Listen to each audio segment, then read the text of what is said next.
An Innocent Social Experiment by Dylan Newkirk. Billy Bob Rogers, PhD, had this idea. He decided, someone's got to answer this question, and so he set out to do just that. In commission of this quest, Dr. Rogers called on an innocent crowd, people without the slightest notion of what was set to happen. The crowd came to the auditorium, brave and proud. They'd leave bloodied and ashamed. Men and women they were, with nothing in between. Dr. Rogers sat them all down, and right off the bat, he let loose a shout. "Women are braver than men." Jeering applause answered the announcement. Whooping, stamping of feet, ululating bravado from men and women alike, with only a handful of scowling, silent recriminations from a couple of men in the audience.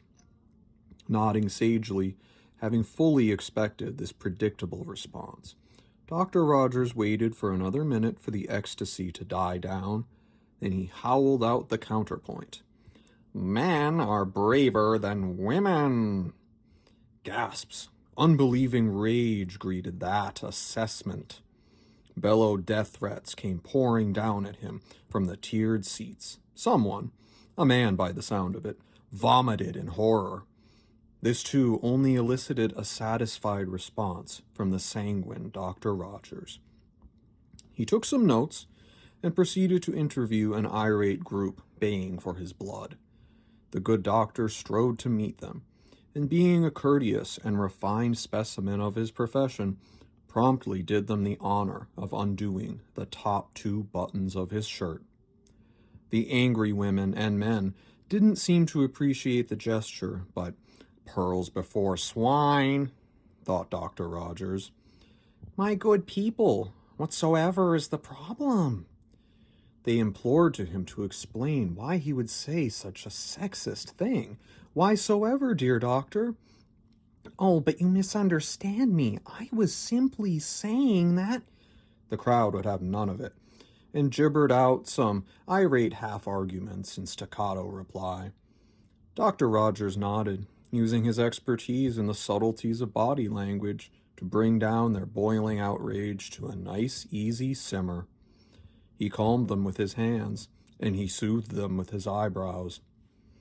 Of course, yes, you're right. That's very reasonable. Indeed, very good point. I hadn't considered that. Mid-sentence, the good doctor let loose a sudden and deafening boo. Everyone within a 10-foot radius immediately screamed and defecated in sheer terror. How strange. Well then, all of you, eh? I don't know quite what to do with that. This reaction puzzled Dr. Rogers, and he furiously scribbled out some more notes in his book while the others looked at each other in sheepish regret. Not what I'd expected at all, still potentially useful as all things can be if they are handled correctly. This next test would clear it all up. 10 masked men carrying machine guns promptly broke down the auditorium doors, and the good doctor's real research began. Here a man stood, protecting his woman, only to receive a broken face from a cruel rifle butt. There a woman tried to pull her man away under the stadium seats, only to be dragged out from underneath by brutal hands upon her delicate hair. Some used each other as human shields, others fled in mindless panic. There was no particular order to who was brave and who was weak, and the division showed its province not by gender. The men in the crowd tended to be aggressive in their bravery, fighting back and trying to shield their comrades, while the women more often tried to hide their friends and run to safety. But, as the good doctor knew all too well, both responses required great bravery in a situation as dangerous as this one. Well, one that seems this dangerous, Dr. Rogers corrected himself out loud. Of course, these are only my hired men, and their guns are just rubber toys after all. Painful, surely, to get smacked in the face by one, but not lethal. But the terror is real, yes, very, very real. And after all, that's the important part. Satisfied tremendously by these gratifying results, Dr. Rogers jotted down some final impressions in his notebook.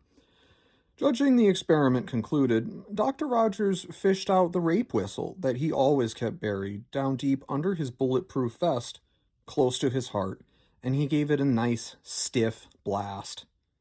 His hired goons immediately relaxed and stopped molesting the subjects of his wise experiment.